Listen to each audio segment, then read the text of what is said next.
je réponds à l'identité de Bassandit Badialosso et je suis la présidente du Parlement des enfants du Mali. Beaucoup vont se demander qu'est-ce que le Parlement des enfants. Le Parlement des enfants est une tribune de libre expression de tous les enfants du Mali qui prend en compte les pouvoirs publics et privés dans la mise en œuvre de son plan d'action biennal. C'est au Parlement des enfants que j'ai énormément appris sur les questions de l'enfance. Alors, à travers mes nombreuses activités, j'ai acquis des connaissances en violences basées sur le genre, comme les mutilations génitales féminines, les mariages des enfants, à travers des rédactions techniques en genre journalistique avec l'Oxygène qui est une activité réalisée par l'UNICEF en partenariat avec le ministère de la Promotion de la femme, de l'enfant et de la famille au Mali. À travers mes nombreuses activités, j'ai constaté que au Mali, les enfants n'ont pas toujours le droit à l'éducation. Or, l'éducation est un droit fondamental pour chaque enfant et ce droit est protégé par la Convention relative aux droits des enfants ratifiée par le Mali en 1990. Et la Constitution du Mali prévoit 9 ans obligatoires pour chaque enfant. À travers mes activités, j'ai remarqué que les enfants n'ont pas toujours droit à l'éducation et ceci est pareil à travers l'Afrique. C'est pourquoi je suis là aujourd'hui pour vous parler de l'éducation au Mali, ses défis et ses opportunités. Car je suppose que même en Afrique, les enfants n'ont pas toujours droit à l'éducation. Et moi, je rêve d'une Afrique où chaque enfant aura droit à l'éducation. That is the Africa I want. Au Mali, plus de 2 millions d'enfants sont toujours hors système scolaire, avec plus de filles à risque d'abandon scolaire que de garçons. Moins d'un tiers des enfants d'âge scolaire secondaire sont toujours hors système scolaire. Alors, qu'est-ce qu'il faut faire? Ces enfants qui sont hors système scolaire ont beaucoup de problèmes. Et à travers mes nombreuses activités, j'ai dégagé quelques causes profondes à la non-scolarisation des enfants. Et parmi ces causes, on peut citer entre autres le mariage des enfants. Qu'est-ce que le mariage des enfants? Le mariage des enfants est le fait de donner une fille en mariage avant l'âge de 18 ans, qui est l'âge de la majorité. Une fille sur 6 est mariée avant l'âge de 15 ans. Une fille sur 2 avant l'âge de 18 ans. Une femme sur 3 accouche avant l'âge de 18 ans. On peut savoir que le mariage d'enfants rime très souvent avec abandon scolaire, souvent pendant la période préparatoire avant le mariage ou peu de temps après.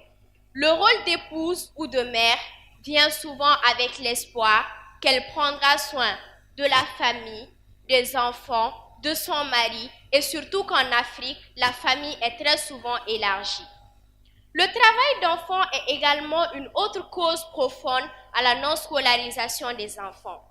La pauvreté des ménages contribue dans bien des cas à la non-scolarisation des enfants qui aident les parents dans les travaux domestiques, d'autres dans les petits commerces ou encore sur les sites d'orpaillage.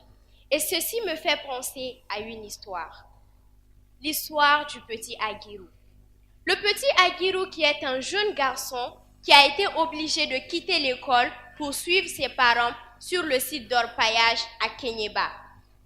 Alors, il m'a vu, il m'a approché. Il m'a dit, je veux être comme toi. Moi, ne comprenant pas, je lui demande, pourquoi? Qu'est-ce que j'ai de spécial? Il m'a dit, tu es éduqué. Tu as eu le droit à l'éducation. Moi, je veux apprendre à parler français et plusieurs autres langues. Mais je n'ai pas eu ce droit-là. Je regrette. Je regrette pourquoi j'ai quitté l'école et j'aimerais y retourner. Combien d'enfants dans le monde, en Afrique, sont comme ce petit Aguirou, qui rêve d'aller à l'école et poursuivre ses rêves? Encore, le mariage d'enfants et le travail d'enfants sont des causes très profondes. Mais la fermeture de 750 écoles à travers le Mali Le manque d'infrastructures scolaires réduit le droit à l'éducation pour les enfants. Où vont ces enfants qui quittent ces 750 écoles-là? Moi également, je me pose la question. Maintenant que nous avons une idée des causes profondes de la non-scolarisation des enfants, qu'est-ce que nous pouvons faire? Il est plus que important aujourd'hui d'adresser la condition de toutes ces jeunes filles et de tous ces jeunes garçons qui ont le droit d'avoir des opportunités pour qu'ils puissent poursuivre ces rêves. Également, beaucoup d'actions sont faites au Mali. Des actions avec le gouvernement, mais aussi avec son partenaire, l'UNICEF.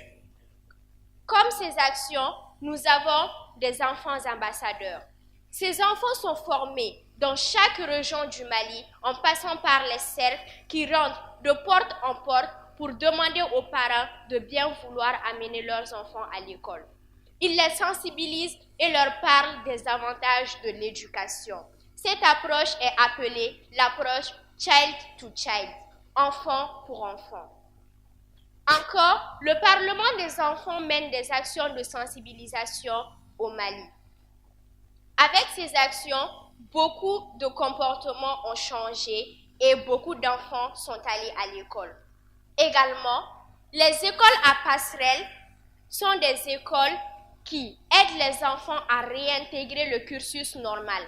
Des enfants qui ont soit dépassé l'âge d'aller à l'école ou des enfants qui n'ont même jamais été à l'école. Ils suivent une formation accélérée qui leur permettra alors de poursuivre le système normal. J'ai fait un article sur les écoles à passerelle à Kenyeba qui a atteint 1900 vues en 2 semaines. Cet article a apporté beaucoup de changements au niveau de la population et beaucoup de personnes ont adapté le système d'école à passerelle. L'éducation est un droit pour chaque enfant.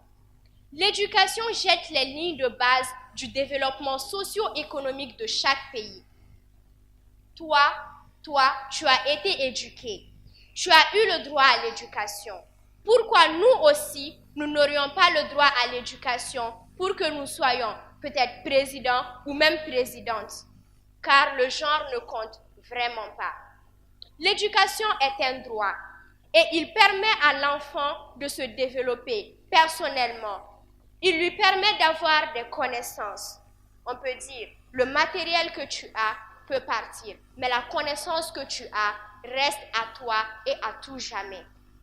C'est pourquoi moi je suis là aujourd'hui pour vous parler de l'Afrique que je veux.